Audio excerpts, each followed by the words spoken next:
सुप्रभात बच्चों, नवीं कक्षा के विद्यार्थियों। धूल पाठ पिछले दिनों हम देख रहे थे, तो धूल पाठ बताते हुए रामविलास शर्मा ने हमें कई उदाहरण दिए थे। पिछले रिकॉर्डिंग को आप ध्यान से सुनिए, आपको पता चल जाएगा कि रामविलास शर्मा हमसे क्या क्या कहना चाहते थे। अब रामविलास शर्मा और कई उदाहरण देकर धूल के महत्व पर प्रकाश डाल रहे हैं। तो मैं आज आपको आगे का भाग पढ़ के बताता हूँ। तो पेज नंबर 8 यहाँ पर देखिए आगे क्या होता है। Page number 8 third paragraph, page number 8 third paragraph. हाँ, शरीर और मिट्टी को लेकर संसार की आसारता पर बहुत कुछ कहा जा सकता है, परंतु यह भी ध्यान देने की बात है कि जितने सार तत्व जीवन के लिए अनिवार्य है वे सब मिट्टी से ही मिलते हैं। जिन फूलों को हम अपनी प्रिय वस्तुओं का उपमान बनाते हैं वे सब मिट्टी की ही उपज है। रूप, रस, गंध, स्पर्श इन्हें कौन संभव करता है? माना कि मिट्टी और धूल में अंतर है, लेकिन उतना ही जितना शब्द और रस में होता है, देह और प्राण में होता है, चांद और चांदनी में होता है। मिट्टी की आभा का नाम धूल है और मिट्टी के रंग रूप की पहचान उसकी धूल से ही होती है। अब यहाँ पर लेखक रामविलास शर्मा हमें दो शब्दों का अंतर स्पष्ट करना चाहते हैं, और ये दो शब्द क्या है? एक है धूल, दूसरा है मिट्टी। ಈಗ ರಾಮವಿಲಾಸ್ ಶರ್ಮಾ ಅವರು ಎರಡು ಶಬ್ದದ ಅಂತರವನ್ನು ಸ್ಪಷ್ಟ ಮಾಡ್ತಾ ಇದ್ದಾರೆ. ಒಂದು ಮಣ್ಣು, ಒಂದು ಧೂಳು. ಈಗ ಧೂಳು ಅಂದ್ರೆ ಏನು, ಮಣ್ಣು ಅಂದ್ರೆ ಏನು? ಎರಡೂ ಬೇರೆ ಬೇರೆನಾ ಅಥವಾ ಎರಡೂ ಒಂದೇನಾ? ಈಗ ಅದು ನಾವು ನೋಡೋಣ. तो यहाँ पर वो कहते हैं कि माना कि मिट्टी और धूल में अंतर है, लेकिन उतना ही है जितना रस और शब्द में है। शब्द और रस में, शब्द यानी मैं जो बोल रहा हूँ, रस यानी मैं उन्हीं शब्दों को कविता के रूप में बोल रहा हूँ। जब मैं उन्हीं शब्दों को कविता के रूप में बोल रहा हूँ तो वो रस कहलाता है। तो यहाँ पर उतना ही अंतर है धूल और मिट्टी में जितना देह और प्राण में अंतर है, उतना ही अंतर है जितना चांद और चांदनी में अंतर है। चांद भी आसमान में है, चांदनी भी है। देह भी शरीर में है, शरीर ये देह से बना है, प्राण भी है। तो यहाँ देह और शरीर दोनों एक साथ जुड़े हुए हैं। चांद और चांदनी दोनों एक साथ जुड़े हुए हैं। मिट्टी की भी आभा का नाम धूल ही है। मिट्टी के रंग रूप की पहचान उसके धूल से ही होती है। तो मिट्टी के रंग होते हैं अनेक, एक काली मिट्टी है, एक लाल मिट्टी है, एक सेंधे रंग की, थोड़ी पीले रंग की मिट्टी होती है। तो यहाँ पर धूल और मिट्टी दोनों एक ही है, ये कहना चाहते हैं रामविलास शर्मा। ಧೂಳು ಮತ್ತು ಮಣ್ಣು ಎರಡೂ ಒಂದೇ ಈ ತರ ಹೇಳ್ತಾ ಇದ್ದಾರೆ ಅವರು। आगे देखो, ग्राम भाषाएं अपने सूक्ष्म बोध से धूल की जगह गर्द का प्रयोग कभी नहीं करती। धूल वह जिसे गोधूली शब्द में हमने अमर कर दिया है। अमराइयों के पीछे छिपे हुए सूर्य की किरणों में जो धूली सोने को मिट्टी कर देती है, सूर्यास्त के उपरांत लीक पर गाड़ी के निकल जाने के बाद जो रुई के बादल की तरह या ऐरावत हाथी के नक्षत्र पथ की भांति जहां की तहां स्थिर रह जाती है। चांदनी रात में मेले जाने वाली गाड़ियों के पीछे जो कवि कल्पना की भांति उड़ती चली जाती है, जो शिशु के मुंह पर फूल की पंखुड़ियों पर साकार सौंदर्य बनाकर छा जाती है, उसे धूल उसका नाम है, उसी को धूल कहा जाता है। तो बच्चों यहाँ ध्यान से सुनो, यहाँ उन्होंने कई उदाहरण दिए हैं धूल के बारे में। धूल अक्सर उड़ती कब है? धूल का उड़ने का एक समय है और वो समय है सूर्यास्त, यानी जब सनसेट हो जाता है, सनराइज नहीं, सनसेट यानी सूर्यास्त ಅಂದ್ರೆ ಸಾಯಂಕಾಲ ಈ ಸಮಯದಲ್ಲಿ ನಾವು ಗೋಧೂಳಿ ಸಮಯ ಅಂತ ಹೇಳ್ತೀವಿ। ಈ ಗೋಧೂಳಿ ಸಮಯ ಅಂದ್ರೆ ಏನು? ಗೋಧೂಳಿ ಸಮಯ ಅಂದ್ರೆ ಆಕಳ ತಮ್ಮ ಮನೆಗೆ ಓಡಿ ಹೋಗ್ತವೆ। ಆ ಸಮಯದಲ್ಲಿ ಅವರು ಹೋಗುವಾಗ ಅವರ ಕಾಲದಿಂದ ಏನು ಧೂಳು ಏಳ್ತದಲ್ಲ ಅದಕ್ಕೆ ಗೋಧೂಳಿ ಅಂತೀವಿ। ಅಂದರೆ ಈ ಸಂಜೆ ಸಮಯದಲ್ಲಿ ಎಲ್ಲ ವಾಹನಗಳು, ಗಾಡಿಗಳು ಅದೂ ತಮ್ಮ ಮನೆಗೆ ಹೋಗ್ತಿರ್ತವೆ। ಅವಾಗ ಆ ಗಾಡಿ ಚಕ್ರದಿಂದ ಏನು ಧೂಳು ಹೊರಗೆ ಬರ್ತದಲ್ಲ ಅದಕ್ಕೂ ನಾವು ಧೂಳು ಅಂತೀವಿ। ಮತ್ತು ಸಣ್ಣ ಮಕ್ಕಳು ಮನೆ ಮುಂದೆ ಸಂಜೆ ಸಮಯದಲ್ಲಿ ಏನು ಆಡ್ತಾ ಇರ್ತಾರಲ್ಲ ಅವಾಗ ಅವ್ರ ಮುಖಕ್ಕೆ ಎಲ್ಲ ಧೂಳು ಹಚ್ಕೊಂಡಿರ್ತಾರೆ, ಅದೂ ಧೂಳು। ಹೂವಿನ ಮೇಲೆ ಏನು ಮಣ್ಣಿನ ಕಣಗಳು ಕೂತಿವೆ ಅದೂ ಸಹ ಧೂಳು ಎಂದು ಹೇಳ್ತಾ ಇದ್ದಾರೆ ಲೇಖಕರು। ಮತ್ತು ನಮಗೆ ಧೂಳಿನ ಬಗ್ಗೆ ಅನೇಕ ಉದಾಹರಣೆಯನ್ನು ಅವರು ಕೊಡ್ತಾ ಇದ್ದಾರೆ।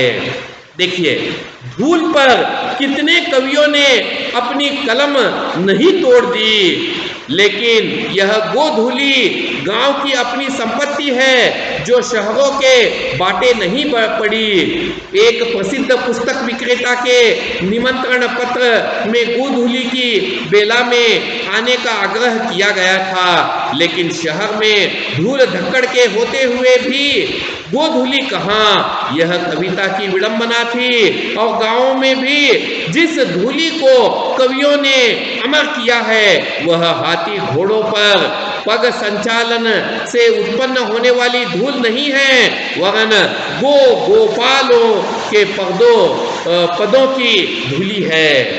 यहाँ लेखक कहना चाहते हैं कि गोधूली पर कईयों ने कई तरह की कविताएं लिखी, कईयों ने अपने कलम को लिख कर तोड़ डाला, यानी वो धूली पर वो कविताएं नहीं बना पाए। यानी लेकिन यहाँ कई लोगों ने इस पर प्रयास किया और कई लोग इसमें यशस्वी भी हुए और आखिर गोधूली पर, धूल के कणों पर उन्होंने कविताओं की रचना कर ही डाली। तो यहाँ वो क्या कहना चाहते हैं सुनिए, नीच को धूरी समान वेद वाक्य नहीं है, सती उसे माथे से, योद्धा उसे आंखों से लगाता है। यूलिसीस ने प्रवास से लौटने पर इथाका की धूली चूमी थी। यूक्रेन के मुक्त होने पर एक लाल सैनिक ने उसी श्रद्धा से वहां भी धूल का स्पर्श किया था। श्रद्धा, भक्ति, स्नेह इनकी चरम व्यंजना के लिए धूल से बढ़कर और कौन साधन है? यहाँ तक कि घृणा, असूया आदि के लिए भी धूल चटाने, धूल झाड़ने आदि की क्रियाएं प्रचलित है।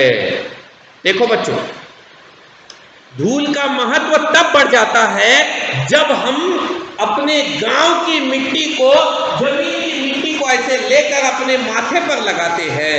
नीचे की मिट्टी को उठाकर जब माथे से लगाया जाता है तब उसकी कीमत 10 गुना बढ़ जाती है। तो यहाँ धूली की कीमत बताते हुए वो कहना चाहते हैं कई उदाहरण देकर, एक यूलिसीस गांव का एक प्रवासी, उसका उदाहरण वो देते हैं। दूसरा यूक्रेन का उदाहरण देते हैं, यूक्रेन के सैनिक ने क्या किया उसके विषय में बताते हैं। और जब व्यक्ति कई सालों बाद अपनी मातृभूमि पर लौट आता है तो मातृभूमि की यही धूल को जब अपने सर से लगाता है तो ये धूल की कीमत कितनी बढ़ जाती है, इसके विषय में लेखक हमें यहाँ बताना चाहते हैं। धूली, धूल, धूली, धूली, धूरी, चार शब्द कहे हैं उन्होंने, एक धूली, दूसरा धूली, यानी यहां पर एक ह्रस्व है, एक दीर्घ है। जरा गौर से देखो किताब में, तो चार अलग अलग शब्द दिए हैं, लेकिन चार अलग अलग व्यंजनों से वो एक ही बात करना चाहते हैं कि धूल जीवन का यथार्थवादी गद्य, धूली उसकी कविता है, धूली छायावादी दर्शन है जिसकी वास्तविकता संदिग्ध है, और धूली धूरी लोक संस्कृति का नवीन जागरण है। इन सब का रंग एक ही है, रूप में भिन्नता जो भी हो, मिट्टी काली पीली लाल जो भी हो, तरह तरह की होती है, लेकिन धूल कहते ही शरत के धूले उजड़े बादलों का स्मरण हो आता है। धूल के लिए श्वेत नाम का विशेषण अनावश्यक है, वह उसका सहज रंग है। तो यहां वो कहते हैं धूल अलग अलग रंग की हो सकती है, लाल पीली काली, लेकिन ये धूल का महत्व यहां जो उसका विशेषण यहां दिया गया है कि वो सहज रंग की है। तो धूली क्या है? तो धूल, धूली, धूली, धूरी, ये चारों भी विशेषण हमें यही बताते हैं कि धूल किस प्रकार से व्यक्ति को उसके मिट्टी से, उसके देश से जोड़कर रखती है। आज हम हमारी मातृभूमि के लिए युद्ध करते हैं, लड़ते हैं, अपने प्राणों की बलि देते हैं। किस लिए? इसी मिट्टी की धूल के लिए, इसी धूल को अपने माथे से लगाकर हम युद्ध करने के लिए निकल पड़ते हैं। तब इस धूल शब्द की विशेषता, इसकी महत्ता बढ़ जाती है। तो यहां पर हमारी देशभक्ति धूल को माथे से न लगाए तो कम से कम उस पर पैर तो रखे। किसान के हाथ पैर मुंह पर छाई हुई यह धूल हमारी सभ्यता से क्या कहती है?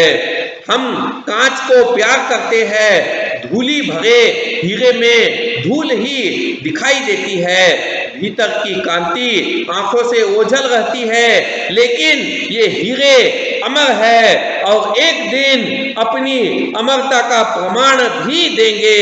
अभी तो उन्होंने अटूट होने का ही प्रमाण दिया है। हीरा वही घन, चोट न टूटे, वे उलटकर चोट भी करेंगे और तब कांच और हीरे का भेद जानना बाकी न रहेगा।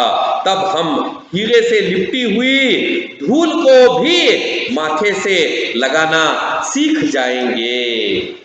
अब यहां लेखक हमसे कहते हैं कि सच्ची देशभक्ति क्या है?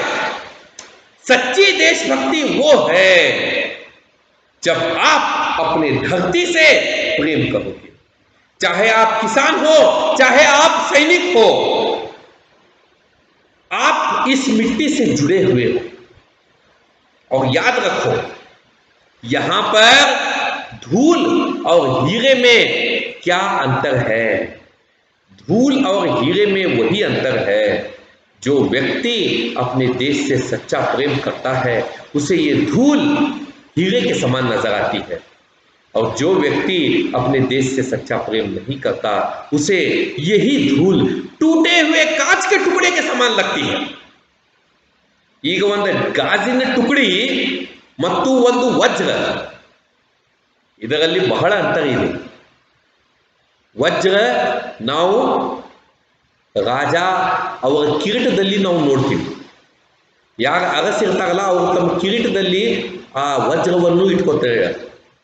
ಈ ಗಾಜಿನಿಂದ ಏನು, ಅದು ಬರೀ ಗ್ಲಾಸ್ ನಿರ್ಮಾಣ ಮಾಡಬಹುದು, ಒಂದು ಬೌಲ್ ನಿರ್ಮಾಣ ಮಾಡಬಹುದು, ಇಟ್ಟೆ. ಅದರಿಂದ ನಮಗೇನು ಲಾಭ ಇಲ್ಲ. ಇಲ್ಲಿ ನಾವು ತಿಳ್ಕೋಬೇಕು, ನಾವು ನಮ್ಮ ದೇಶದ ಬಗ್ಗೆ ಏನು ಅಭಿಮಾನ ಇಟ್ಕೊಂಡಿದ್ದೀವಲ್ಲ, ಅದು ಅಭಿಮಾನ ಹೇಗಿರಬೇಕು? ಅದು ಡೈಮಂಡ್ ಗತೆ ಇರಬೇಕು, ಗಾಜಿನ ಗತೆ ಇರಬಾರ್ದು. ನಕಲಿ ಅಭಿಮಾನ ಇರಬಾರ್ದು ದೇಶದ ಮೇಲೆ, ಅಸಲಿ ಅಭಿಮಾನ ಇರಬೇಕು.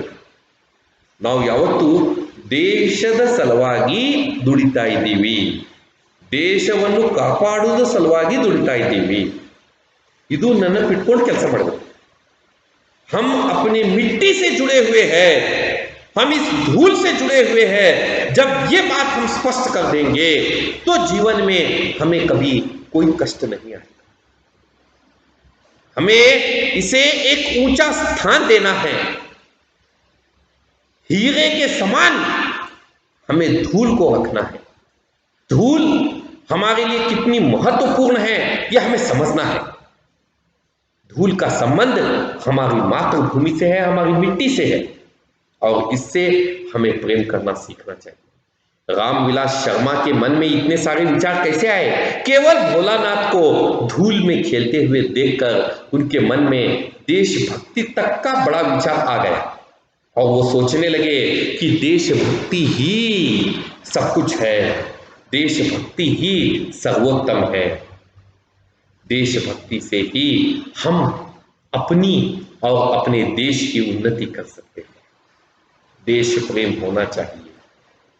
धूल से जुड़े हुए हो तो तुम में देश प्रेम आएगा. एक किसान अगर मिट्टी से नफरत करने लगे तो क्या होगा? किसान अगर मिट्टी से नफरत करने लगे तो हमारा पेट पालना हमारे लिए कठिन हो जाएगा. किसान मिट्टी से, धूल से प्रेम करता है, इसीलिए हम सुरक्षित हैं. अगर हमारा सैनिक इस मिट्टी से प्रेम करना छोड़ दे तो कल हमारा जीवन असुरक्षित हो जाएगा. आज हम देख रहे हैं अफगानिस्तान में क्या हो रहा है. अफगानिस्तान में सैनिक अपना ही देश छोड़कर भाग रहे हैं. आतंकवादी तालिबानियों से डरकर वो अपना ही देश छोड़कर भाग रहे हैं. तो वो देश की मिट्टी से प्रेम करना नहीं जानते. देश की मिट्टी से प्रेम करने वाला व्यक्ति कभी भी इस देश को छोड़कर नहीं जाएगा. इस धूल को, इस मिट्टी को छोड़कर वो कभी नहीं जाएगा. लेकिन आज क्या हो रहा है दुनिया में? बच्चों, हमें इसे सीखना है.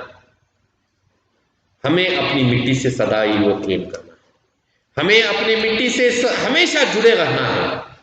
चाहे आप किसान हो, चाहे आप सैनिक हो, आपको इस देश की मिट्टी से हमेशा प्रेम करना सीखना चाहिए.